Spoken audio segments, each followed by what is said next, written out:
With Election Day just 2 days away, the race for mayor in Hartford could be the one to watch. First, a criminal investigation into work done at Mayor Eddie Perez's city home by a city contractor is still very much alive. Then enter Charles Matthews.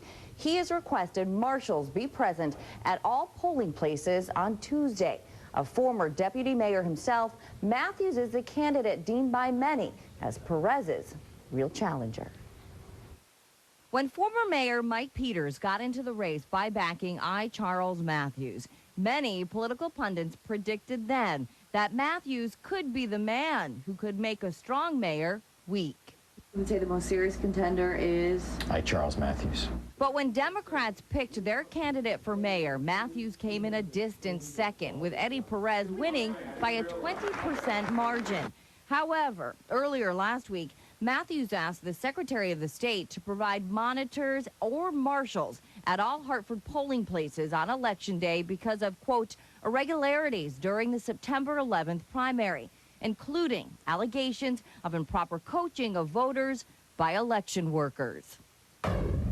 And joining me now in studio is Charles Matthews, who is running for mayor of Hartford. Mr. Matthews, thanks so much for being here. We really appreciate it. So let's talk a little bit about this marshal bit. First of all, what kind of response have you gotten from the Secretary of State? And do you really think this is necessary? I mean, we've heard similar allegations in Bridgeport. Chris Caruso took his case to court. It was rejected by a judge. You're saying, what, similar stuff was happening here in Hartford as well? Well, quite a bit of irregular activities occur in the polling place. The election was so frantic. We didn't want to make a big noise about doing primary day, but it's clear to us after a number of conversations with the registrar of voters that she does not have the capacity to properly staff and secure the polling places. So we think it's the interest of all voters to have a marshal or a monitor in the polling place to ensure that all the results are fair. All we want is a fair and level playing field. Now, as I said in the story, you lost to Perez by a 20% margin, but you're saying you believe you can win on Tuesday because of the fact that Minnie Gonzalez is in the race. There's more candidates in the pool to take away votes from Perez. Is that what you're counting on? What do you predict is going to happen? Well, I think the couple of new dynamics. The 20% margin is a bit misleading only because it only translates to 1,300 votes. 1,300 votes. And don't forget, the mayor spent over $500,000 in the primary. We spent about $80,000. He only beat us by 1,300 votes. A victory, no doubt, but 1,300. The new dynamics in the race now, we have 11,000 independent voters, of which 4,000 are prime, those voters that vote on a regular basis. We have 2,000 Republicans and 1,000 are prime. Of 30,000 Democrats, only 20% voted.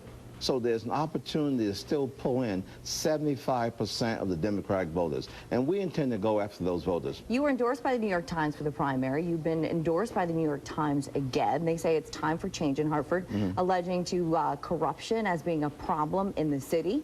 Do you think Mayor Eddie Perez is corrupt? Well, I think there are activities and behavior that will certainly suggest to a reasonable person corruption, inappropriate conduct, violation of city rules. As you well know, there are about 2 to 3 ongoing criminal investigations, both federal and state. Just by definition, that suggests that a governmental authority may in fact feel something is wrong.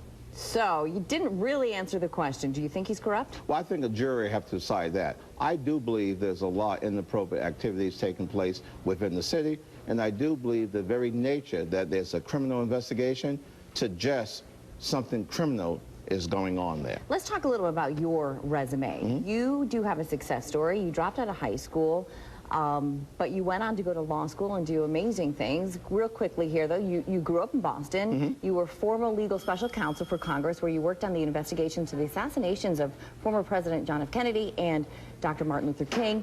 And you were also former Hartford's deputy mayor and city councilman in the 80s and early 90s. Yeah, yes. What is it most on this resume that makes you think that you could do a better job, that you are what Hartford needs? Experience. I think the next 4 years in this city will be crucial. I think I have 30 years of business experience as a lawyer, 30 years of experience working in neighborhood groups and 501c3 community organization, 6 years working in Washington, D.C., 6 years working as a sheet metal mechanic. I know what it means to work with my hands, and we have a lot of people in the city who, in fact, work with their hands.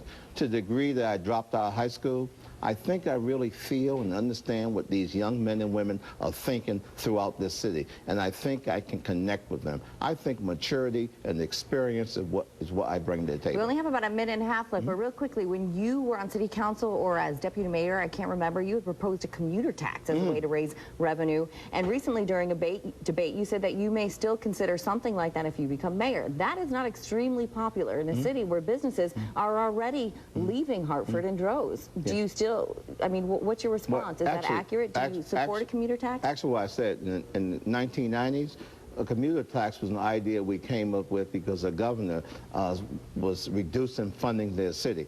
I think in 2007, a commuter tax is not a good idea. What we're trying to do, obviously, is bring people into the city. We're trying to bring businesses into the city. So a commuter tax would not be a good idea in 2007. You were quoted as saying, though, that you'd consider it. So you're saying that's no longer the case? No, that was a mixed quote. Okay. Yeah.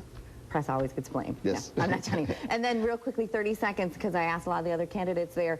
Obviously, crime is a problem in Hartford. Do you think Chief Darrell Roberts, if you are elected, should remain on as chief? I think he will remain as chief, but we need to change the focus. We need to focus on increasing the number of police officers and putting them on the street. We also need to focus on dealing with the root causes of crime. That's not being dealt with today, and we need to focus on what I call quality of life violations. Those little things that drive people crazy and force them to leave the city. So you think the chief's doing a good job? Well, I think he's doing an okay job. We need to give him more resources so he can do a good job. All right, Mr. Matthews, thanks for joining us. We appreciate your time. Thank you. See you on Election Day. Thank you. Okay.